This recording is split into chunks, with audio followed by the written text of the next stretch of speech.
Shabbat Shalom. Tetzaveh, this week's Torah portion, is filled with the exacting details about the assembly of the priestly garments and the ritual role that Aaron and his sons are to perform as anointed priests.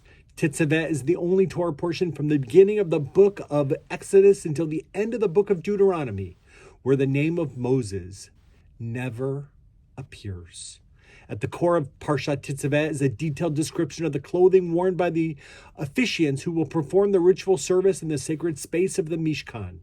We get the literal and metaphorical dress code that will mark our difference and remind us every day of what that difference is meant to serve and before whom we stand. It is for this reason that the Torah commands the fabrication of special clothing: the ephod, the breastplate, the robe, the frontlet, the tunic. And it continues with great detail. On its hem, make pomegranates of blue, purple, and crimson yarns all around the hem, with bells of gold between them, so that the sound of it is heard when he comes into the sanctuary before the Lord and when he goes out.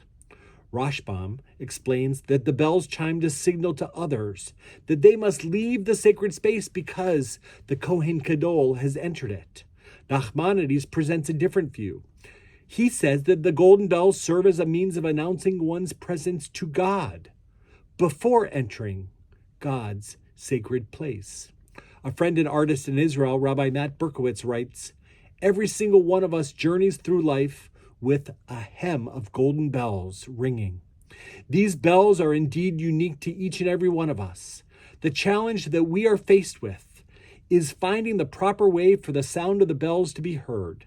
The voice of these bells need to be heard by others, by God, and perhaps most importantly, by our inner selves. Parshat Tetzaveh gives us the gift of thinking about how we want our special voices heard in the world, reminding us that clothing conveys messages as well as holiness. Clothing in this week's Torah portion is for honor and glory, for the honor of ourselves and for the glory of God. We truly are royalty.